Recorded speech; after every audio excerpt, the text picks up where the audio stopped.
시청자 여러분 안녕하십니까? BOA 모닝뉴스 시작합니다. 북한 관영 매체가 이른바 군사정찰 위성이 성공적으로 발사돼 괌 미군 기지를 촬영했다고 보도한 가운데 한국 정부는 북한 위성이 우주 궤도에 진입한 것으로 판단한다면서도 정상 작동 여부 평가는 며칠 더 소요될 것이라고 밝혔습니다. 또 9.19 남북 군사합의의 일부 조항에 대해 효력을 정지시키고 군사 분계선 일대 공중 정찰에 나섰습니다. 허무호 기자가 보도합니다. 한국합동참모본부는 북한이 발사한 군사정찰 위성이 우주 궤도에 진입한 것으로 평가했습니다. 합참은 22일 기자단에 보낸 문자 메시지를 통해 북한의 이른바 군사정찰 위성에 대해 항적 정보와 여러 정황들을 종합적으로 분석한 결과 위성체는 궤도에 진입한 것으로 판단한다고 밝혔습니다. 다만 위성체 정상 작동 여부 판단에는 유관 기관과 미한 공조하에 추가적인 분석이 필요하다고 설명했습니다. 한국의 신원식 국방부 장관은 한국의 공영방송 KBS에 출연해 로켓의 1, 2, 3단 분리가 정상적으로 이루어져 발사는 성공으로 판단하지만 12월 1일부터 만리경 1호가 정찰 임무에 착수한다는 북한 보도에 대해서는 과장됐다고 평가했습니다.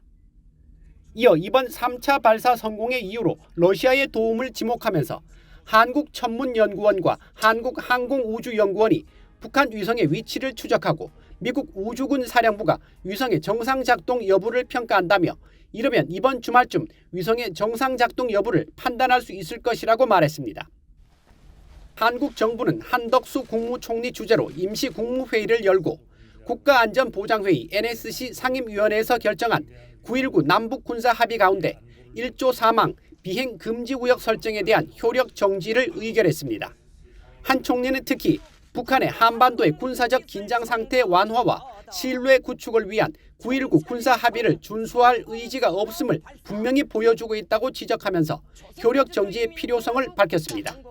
남북 간 상호 신뢰가 회복될 때까지 9.19 군사합의 효력의 일부를 정지하는 방안을 추진코자 합니다.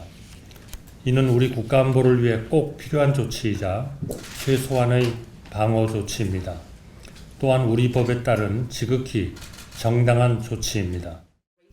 이런 가운데 미국 국무부의 정박 대북 특별부대표와 한국 외교부의 김건 한반도 평화교섭본부장, 일본 외무성의 나마스 히로유키 북핵 수석 대표는 22일 전화 협의를 하며 북한의 군사정찰 위성 발사에 대해 강력히 규탄했습니다.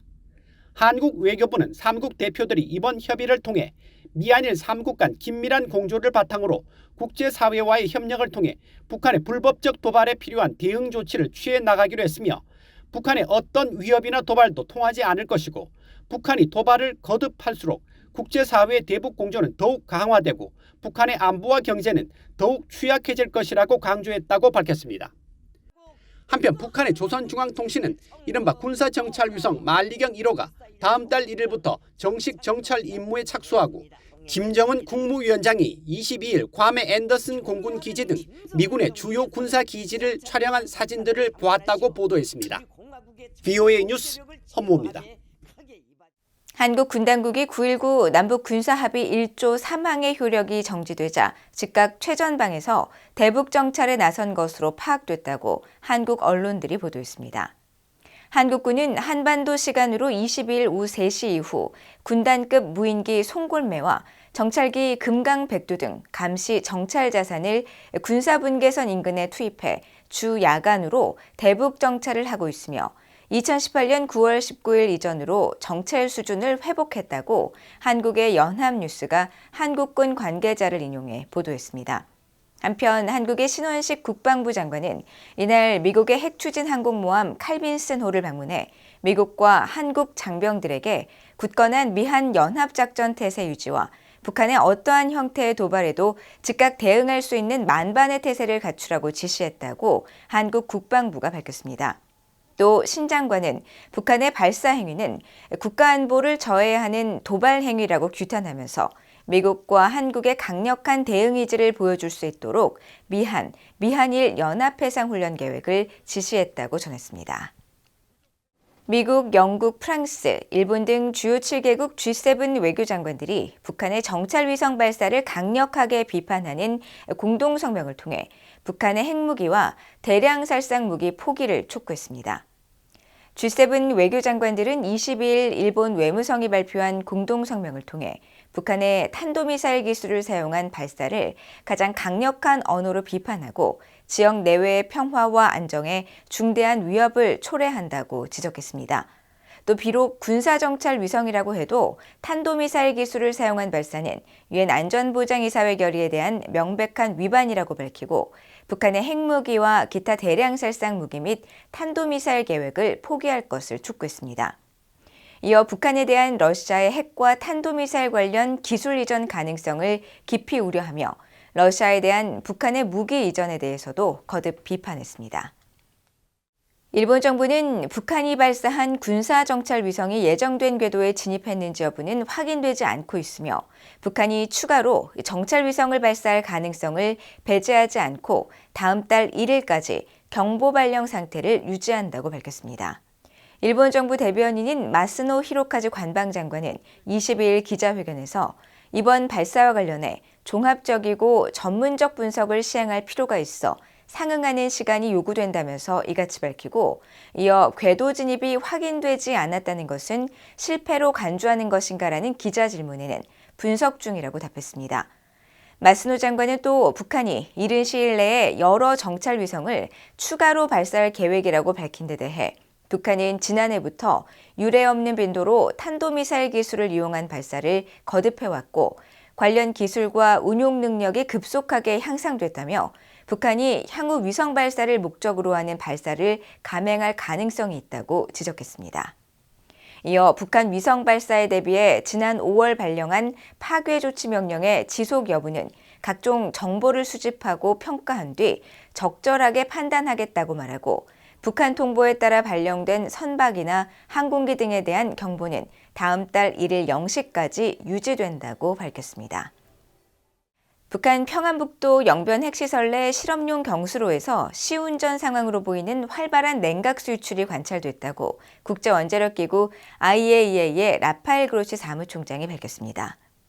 그로시 사무총장은 20일 오스트리아 빈에서 열린 IAEA 정기이사회 모두 발언을 통해 지난달 중순 이후 경수로 냉각 시스템에서 강력한 물 유출이 관찰됐으며 이 같은 상황은 경수로 시운전과 일치하는 정황이라고 밝혔습니다. 이어 영변 핵시설의 전반적인 활동 징후도 감지된다면서 영변의 5메가와트 원자로는 이번 가을 한 달 정도 가동을 중단했지만 현재 가동 징후가 있으며 원심분리 농축시설과 그 부속시설이 지속적으로 운영되는 것으로 보인다고 밝혔습니다. 또 함경북도 길쭉은 풍계리 핵실험장에 대해선 새 핵실험을 지원할 준비가 돼 있다고 평가하고 북한이 핵 프로그램을 지속하는 것은 유엔 안보리 결의에 대한 명백한 위반으로 매우 유감스럽다고 밝히고 북한의 핵 확산 금지 조약 NPT 안전조치 협정 이행을 촉구했습니다.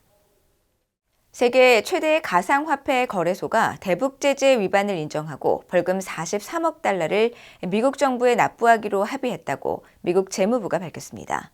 미국 재무부는 21일 보도 자료를 통해 가상화폐 거래소 바이낸스가 미국인이 북한 등 제재 대상 국가와 불법적인 가상화폐 거래를 하도록 방치한 혐의로 재무부 산하 해외자산통제실에 9억 달러, 금융범죄단속반에 34억 달러 등 총 43억 달러의 벌금을 내기로 합의했다고 밝혔습니다. 이어 바이낸스가 테러리스트와 랜섬웨어 공격자, 자금 세탁업자, 기타 범죄자의 의심스러운 거래를 방지하고 관련 기관에 보고해야 할 의무를 이행하지 않았고 미국인이 이란과 북한, 시리아, 우크라이나, 크림 지역과 같은 제재 대상국 사용자와 가상화폐 거래를 하도록 방치했다고 밝혔습니다.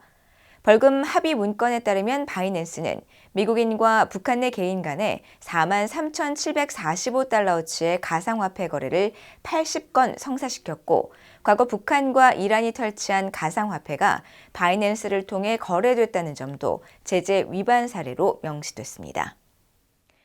이상으로 BOA 모닝뉴스를 모두 마칩니다. 시청해주신 여러분 고맙습니다.